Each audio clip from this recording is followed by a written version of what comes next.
6 people dead at a mass shooting at a Christian school for 6th graders and under in Tennessee. The shooter also killed. Watch this. A sad update on the breaking news out of Nashville at this moment. Authorities confirming 3 children and 3 adults are dead in the school shooting there. The shooter, who's a female suspect, is also dead. Now, you're taking a live look from the scene at Convent School, a private Presbyterian school in an affluent neighborhood in Nashville. This is a suburb there, and the incident took place just a short time ago.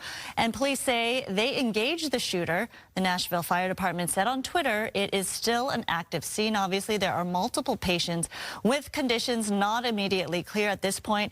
The Convent School has had an enrollment of about 200 students from preschool through 6th grade.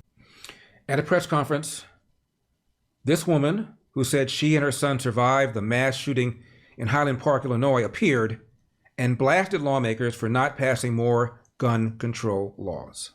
Aren't you guys tired of covering this? Aren't you guys tired of being here and having to cover all of these mass shootings?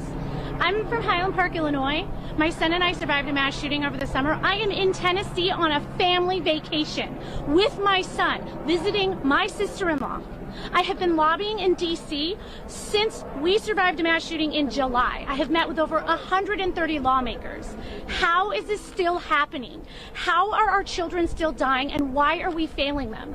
Gun violence is the #1 killer of children and teens. It has overtaken cars. Assault weapons are contributing to the border crisis and fentanyl. We are arming cartels with our guns and our loose gun laws, and these shootings and these mass shootings will continue to happen until our lawmakers step up and pass gun safety legislation. I'm pretty sure this was an unsecured weapon that this teenager got a hold of. We can't even pass gun safety, like safe storage laws in this country to protect kids from getting a hold of weapons that they shoot each other with. Aren't you guys tired of this? Are you guys sick of it? We have to do something. We all have to call our lawmakers, and we all have to make our lawmakers make change now, or this is going to keep happening, and it's going to be your kid and your kid and your kid and your kid next, because it's just a matter of time. Notice how she tossed around the term assault weapon, referred to the shooter as a teenager. Turned out the shooter was 28 years old. And right on cue, Democrat politicians like President Biden called for more gun control legislation. And we have to do more to stop gun violence. It's ripping our communities apart, ripping the soul of this nation, ripping at the very soul of the nation. And we have to do more to protect our schools so they aren't turned into prisons. You know, the shooter in this situation reportedly had 2 assault weapons and a pistol, 2 AK-47. So I call on Congress again to pass my assault weapons ban. Again, he said assault weapons. And John Ray Clemens, chairman of the Tennessee Democratic House Caucus, said today on CNN, quote, "You can buy an AK out of a trunk of a car in a public parking lot in Tennessee," end of quote. False, host Jim Sciutto, to whom he said this. An actual AK-47 is a fully automatic and is illegal to buy and sell in America without a specific license unless fully registered before May 1986. And Jim Sciutto said, since the beginning of this year, there have been over 130 mass shootings. Really? John Lott is president of the Crime Prevention Research Center, crimeresearch.org. John, had Congress passed the so-called assault weapons ban that Biden has been touting, would this tragedy have been avoided? Look, I mean, we had a federal assault weapons ban. We have various state assault weapons bans. The federal assault weapons ban that we had no impact, no beneficial impact on the rate of mass public shootings that occur in the United States.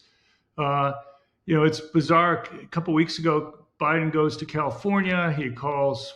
He's upset about all the mass public shootings that California's had. He calls for an assault weapons ban, background checks on private transfers of guns, red flag laws. The irony is California already has all those laws. The guns that were used in the attacks came from California, within the state there. He doesn't seem to understand that California, with its high rate of mass public shootings, may not be the template that the rest of the country wants to go and follow, that these laws don't make a difference. It's not one mass public shooting this century that would have been stopped by these background checks on private transfers of guns any place in the country, even if the law had been perfectly enforced. I mean, we could go through the different things, but I want to do something, but I want to do something that matters.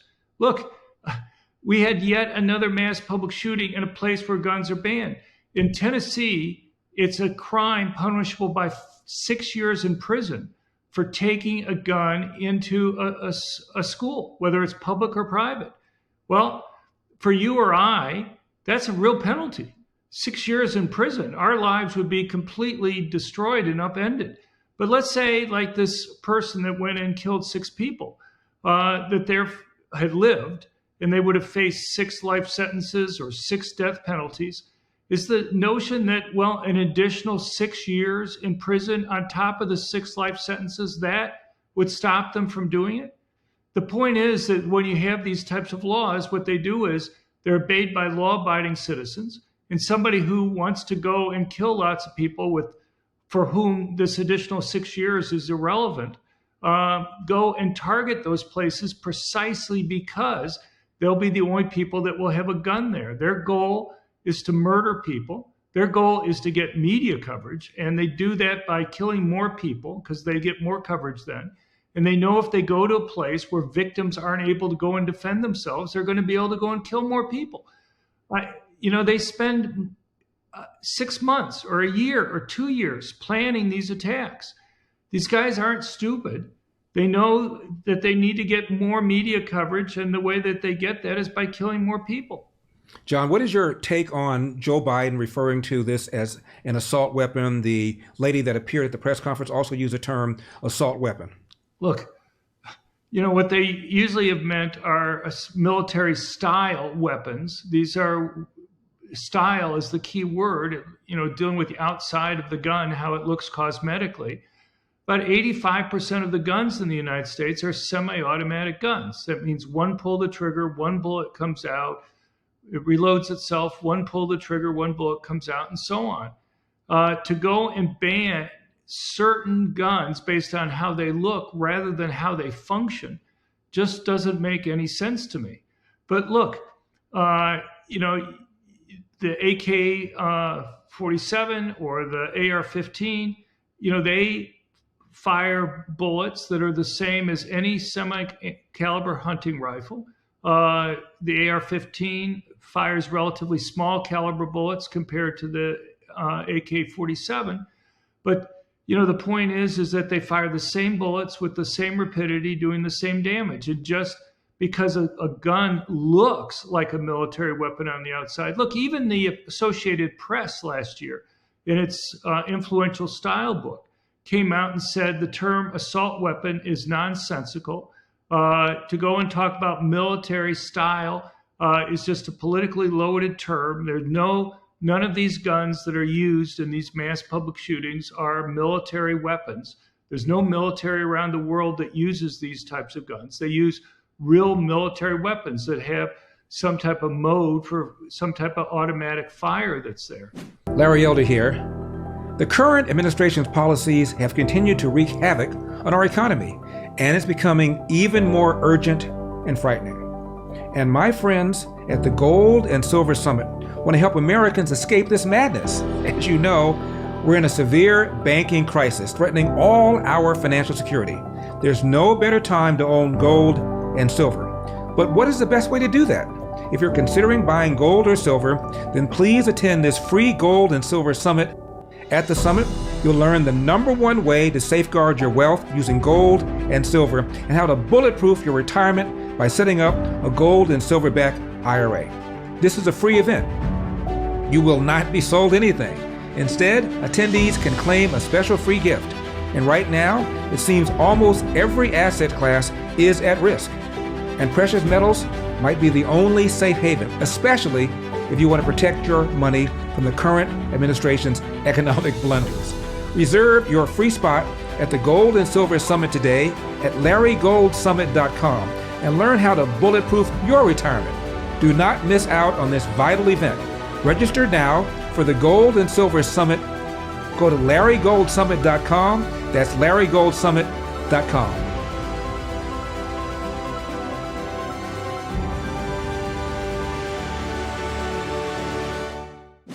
Well, John, the representative from Tennessee said that it is legal in Tennessee to sell an AK-47 outside of a trunk of a car. Well, if Is you're that true?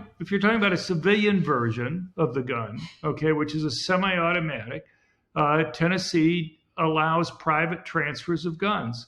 But, again, I would just say point to one mass public shooting this century that would have been stopped if you had background checks on the private transfers of guns. If it worked, point to one case. The media, politicians go out, they call for these laws, and I wish sometimes the reporters would say, well, you're calling for this law after this attack. Would this law have stopped this attack? And the couple times where reporters actually have the gall to ask a question like that, the guys say, well, it wouldn't have stopped this attack, but we still need to have this just in case it would stop something in the future. I want to stop these attacks, but I look at these mass public shootings. You have 94% of the mass public shootings taking place in areas where guns are banned. Let's do something that's relevant for these things. I guess I just find it very frustrating that the other side seems to claim that, they have the mantle of wanting to go and do something, but all they want to do is make it difficult for law-abiding citizens to be able to go and own guns for their own protection. And John, all day I'm watching coverage, and not one single person raised the issue of how often Americans use guns to defend themselves, how many lives have been spared because people have been able to get access to a gun. And as you pointed out many times, merely brandishing it to break off an attack that might have resulted in their death or serious bodily injury. That never, ever, ever comes up. Well, that not only doesn't come up, but the fact of these gun-free zones. We just had an attack in a gun-free zone. We have these killers talk about it in their manifestos and diaries about why they picked the targets that they did. Isn't that newsworthy?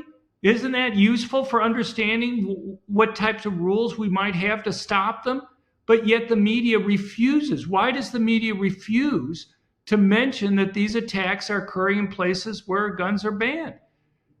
It just doesn't make any sense to me other than just pure bias, because I think the entire debate that we have right now would be different if they'd have quotes from things like the Buffalo mass murder from last year, where he said his ideal target was a place where guns were banned. His ideal target was a place where people couldn't carry concealed handguns, because otherwise it would make it more difficult. John, last thing, Jim Sciutto of CNN said, since the beginning of this year, there have been over 130 mass shootings in America. True or false? It's a bizarre comment. Look, people can make up any definition that they want to have, all right? But what they do is they go and they point to mass public shootings like what happened in Tennessee, and then go out and say, well, we have 130 of these. Okay, the difference is these numbers are from a place called the Gun Violence Archive. They define a mass shooting as 3 or more people injured and or killed. The vast majority of these are just three people injured. But the thing is, they're not like the case that we just saw in Tennessee. These are overwhelmingly, almost 90% of them are gang fights over things like drug turf. And the causes and solutions, there's a reason why the media doesn't cover most of these gang fights over drug turf that are occurring, okay? They don't have the same impact. It's a reason why Biden, when he gives examples and then goes and mentions the number of mass shootings, gives only examples of these mass public shootings where 4 more people killed in a public place, not involving some other type of crime like a robbery or a gang fight over drug turf, where the sole purpose of the attack is just to go and kill innocent people there, not to go and kill rival gang members that are fighting over drug turf. And so, look, I wish the media was at least somewhat skeptical of the types of numbers. The Gun Violence Archive is a gun control group. They were recently caught lobbying the Centers for Disease Control to remove any data on defensive gun uses from the CDC website, and they were successful in doing it. And their explanation for why the CDC should remove that data focused in part on the fact that having that information out there made it hard to pass the types of gun control laws that the Gun Violence Archive wanted to get passed. I mean, it's just, You have these gun control groups make up their data, use their own definitions for things, and then have media all over the country constantly use their information. And then have people like Jim Sciutto, like lemmings, like parrots, just repeating the stuff that you just now said is flat out not true. John Lott, president of the Crime Prevention Research Center, crimeresearch.org. As always, John, thank you for coming on. I hate to have you on at a time like this, but I appreciate your availability. Thank you. Well, thank you for being there, Larry. I appreciate it. People can find more at our website at crimeresearch.org, crimeresearch.org. Okay. Thanks, John. Thank you. Now, I know you love the show, so please hit that like button, hit that subscribe button. Let's get our subscriptions up. And scroll down, get on our mailing list, because from time to time, believe it or not, YouTube has issues with our vids. I don't know why, but to make sure you don't miss any, get on our mailing list. And also, you see that little round button there? It says donate. Throw a little something in the tip jar. Make sure we can keep getting you candid, hard-hitting, honest programming. Finally, Larry with Epoch, EPOCH.com. That's Larry with Epoch.com. I'm Larry Elder. This is the Larry Elder Show for Epoch Times. Remember, we've got a country to save. I'll see you next time.